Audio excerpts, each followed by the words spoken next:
Good morning students. बेटा आज हम करेंगे पास्ट परफेक्ट टेंस।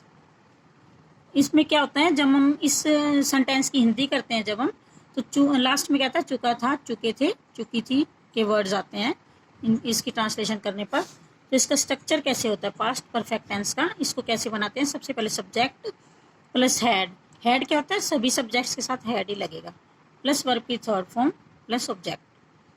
ठीक है, इसका ये इस तरह से इसे हम बनाते हैं स्ट्रक्चर है। फॉर्मेशन इसकी कैसे करेंगे हम, an affirmative sentence had and third form of the verb are used with all the subjects.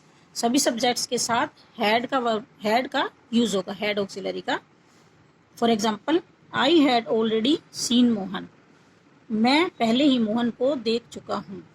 ठीक है ना, ऑलरेडी वर्ड्स भी इसमें अधिकतर आता है, तो हेड सबके साथ आएगा, आई के साथ भी, और हर सब्जेक्ट के साथ हेड का यूज होगा। उसके बाद थर्ड, मैं पहले ही मोहन से मिल चुका था, हेड चुका था। Second, the bell had gone before I reached the school. जब मैं स्कूल पहुंचा तो उससे पहले बेल बज चुकी थी। The bell had gone, bell बज चुकी थी, हैड और गॉन वर्ब की third form. In negative sentences use not after had as. Negative sentences में क्या होगा, हैड के यूज नोट। नोट किसके बाद आएगा, हैड के बाद। हैड और वर्ब की थर्ड फॉर्म के बीच में नोट आएगा। For example, he had note spoken the truth. वह सच नहीं बोल चुका था। नोट कहाँ पे आया, हैड और थर्ड वर्ब के, मेन वर्ब के बीच में नोट आएगा। You had note sent me any gift before that.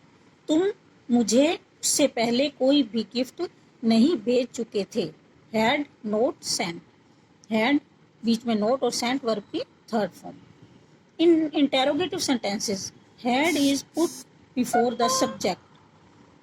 Interrogative प्रश्नवाचक वाक्यों में क्या होता है, हैड इज पुट, हैड लगाया जाता है बिफोर द सब्जेक्ट, सब्जेक्ट से पहले। For example, had he cross the road till then. क्या वह तब तक रोड क्रॉस कर चुका था। हैड कहाँ पे आया, सब्जेक्ट से पहले, और वर्ब सब्जेक्ट के बाद third form of the verb I.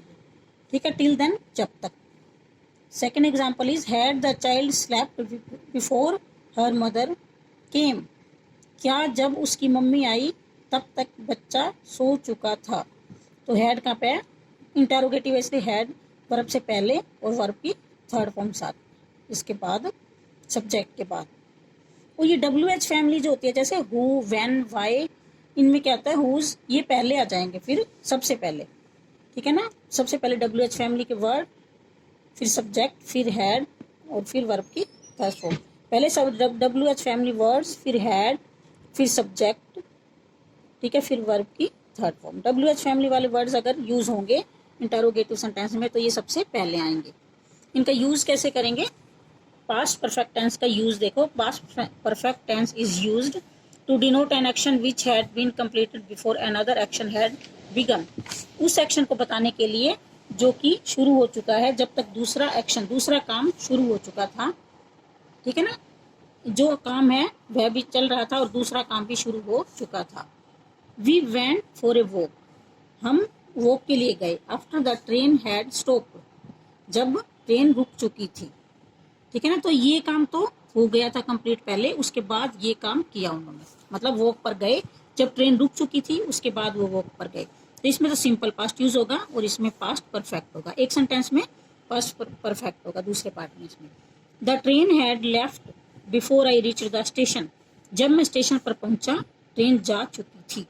तो इसमें क्या होगा, फर्स्ट पार्ट में पास्ट परफेक्ट टेंस यूज होगा और इसके सेकंड पार्ट में simple past indefinite tense use होगा। सेकंड इसका यूज है to express an unfulfilment wish in the past. भूतकाल में कोई ऐसा काम जो पूरा नहीं हुआ, ऐसी विश जो पूरी नहीं हुई है। I wish I had accepted the offer. तो ये मतलब भूतकाल के कोई ऑफर मिला था भूतकाल में, पास्ट में उसे, जो उसने एक्सेप्ट नहीं किया, लेकिन अब ये अनफुलफिल रह जाएगा। तो इसमें भी हम हैड का यूज करेंगे। I wish I had accepted. मैं विश करता हूँ कि मैं उस ऑफर को स्वीकार कर लेता।